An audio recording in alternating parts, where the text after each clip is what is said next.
اصل مسئلہ یہ ہے کہ ہمیں پہلے سمجھنا پڑے گا کہ ہمارا جو ایک ادارہ ہے اگر وہ اتنا شفافیت رکھتا ہے اور اس کے اندر چیک اینڈ بیلنس کا اتنا سسٹم ہے اور وہ ایک نظام کے اندر رہ کر سزائیں جزائیں بھی دے رہا ہے، تو ہمارے سیاست، ہماری سیاستدان، ہماری جمہوریت، ہمارا حکومتی ڈھانچہ یہ اتنا بے بس کیوں ہے؟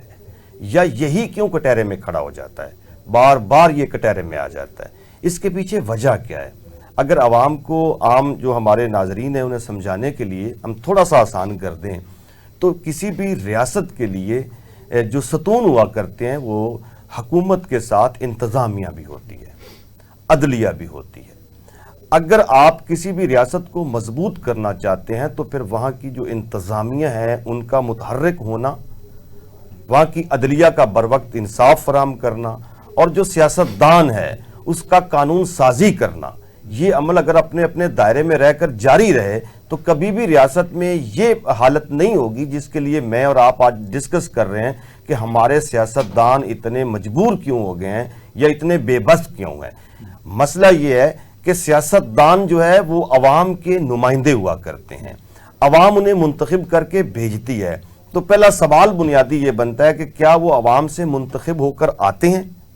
اگر عوام کے ووٹوں سے آتے ہیں تو انہیں جواب دہ بھی ہونا ہوتا ہے، اور وہ عوام کے پاس واپس بھی جاتے ہیں جو عوام کے ووٹوں سے آتے ہیں۔ انہیں معلوم ہے کہ نہ تو یہاں پر کوئی ہم عوامی ووٹوں سے یہاں پر منتخب ہوتے ہیں اور نہ ہی کوئی عوام کی ہمیں کوئی ضرورت رہتی ہے، لہذا وہ پھر اپنی منمانیاں کرتے ہیں، اور پھر جو سیاستدان ہیں وہ چہرے آپ کے سامنے آتے ہی نہیں ہیں۔ یہ جو ہمارے سامنے چہرے لائے جاتے ہیں یہ کبھی سیاست کا حصہ بھی نہیں رہا کرتے ہیں اور نہ ان کے کوئی حلقے ہوا کرتے ہیں۔ یہ چند ایک لوگ ہیں، آپ ان کو دیکھ لیجئے، ان کا کوئی حلقہ نہیں ہے، انہوں نے ایون کسی حلقے میں کونسلری کا بھی الیکشن نہیں لڑا ہوتا، لیکن یہ ہمارے سپوکس پرسنز بھی ہوتے ہیں، یہ فرنٹ لائن پر آ کر کھیلتے بھی ہیں، کیونکہ انہیں پتا ہوتا ہے ہم نے کون سا جواب دہ ہونا ہوتا ہے۔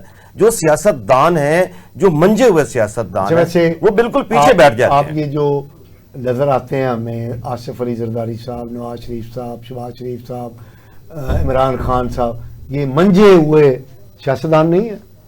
یہ آپ کو نظر آتے ہیں؟ نہیں، میں تو آپ سے پوچھ رہا ہوں، میرا بھی سوال ہے۔ نظر یہ نہیں آتے ہیں، ان پر کچھ لوگ غالب آ جاتے ہیں جو ان کے مشیران کی شکل میں ہوتے ہیں، وہ جمہوری لوگ نہیں ہوا کرتے ہیں۔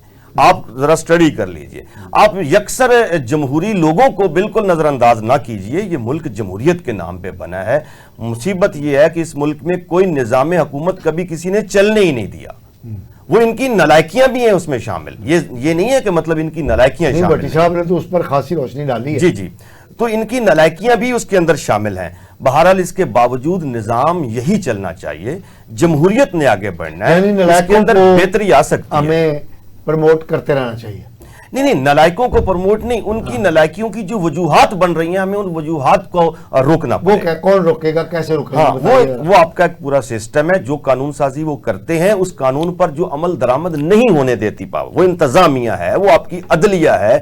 یہاں پر پرابلم کھڑے ہیں، یہ ان کے بنائے ہوئے قوانین کا رخ ہی موڑ دیتے ہیں۔ جیسے ابھی بھٹی صاحب نے آپ فرمایا کہ ایک شخص جو ہے وہ مطلب ایک دو بچیوں کو مار کے دندناتے ہوئے پھر رہا ہے، اس کو پرابلم ہی نہیں ہوا۔ نہیں، دندناتے ہوئے سن تو لے، بات تو سن لے کہ مجسٹریٹ کے آگے انہوں نے بیان دے دیا، تو وہ مجسٹریٹ جو ہے اصل میں ہوتا کیا ہے، وہ کسی نے کہا جی حدیث شریف میں یہ بات آئی، اس نے کہا نہیں آپ ادھر سے پڑھتے تو یہ حدیث یوں بیان کی گئی ہے۔ مسئلہ یہ ہے کہ قانون کو پڑھنے کے بھی تو اپنے اپنے طریقہ کار ہے نا۔ جب ان کی باری آتی ہے تو قانون کی شک نمبر اور آ جاتی ہے، جب عوام کی باری آتی ہے تو وہاں شک وہی ہوتی ہے جو آئین کے اندر لکھی ہے۔ بھٹی صاحب نے جو جس شک کا ذکر کیا ہے وہ کون سی شک تھی؟ دیکھیں وہ دیت کی بات کر رہے ہیں، میں آپ کو بتاتا ہوں، یہ دیتیں شیتیں جو طاقتور لوگ ہوتے ہیں نا، انہی کو ہی ملتی ہیں نا۔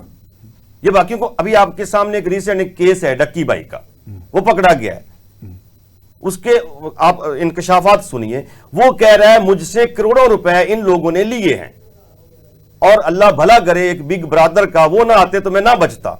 ہو از بگ برادر بھائی؟ اس کا مطلب ہے چند پیسے والوں کے لیے تو بگ برادرز بھی آ جاتے ہیں، عام آدمی کے لیے کوئی آتا ہی نہیں ہے۔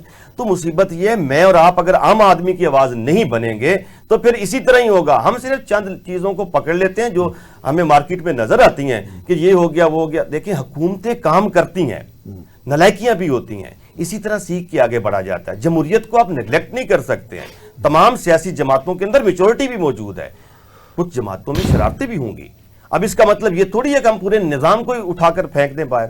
تو نظام اسی طرح کا ہی چلنا چاہیے. یہ عوامی نظام ہوتا ہے, عوام کے اندر خرابیاں بھی عوام کو ڈسپلن ادارہ تھوڑی ہوتا ہے. جمہوریت کوئی ڈسپلن ادارہ تھوڑی ہے, اس میں ہر شخص کی ایک رائے ہے, وہ اس رائے کے مطابق چلتا ہے. بعض لوگ رائے کے خلاف بھی جاتے ہیں, تو پھر اس کے مطابق انہیں دیکھنا پڑتا ہے کہیں پارٹی نہ ٹوٹ جائے. اپنے اپنے سب لوگوں کے مفادات بھی ہوتے ہیں. جب مفادات جڑے ہوئے لوگ جو ہیں وہ ایک جگہ پر اکٹھے ہوتے ہیں تو اس کو سیاسی جماعتیں کہتے ہیں.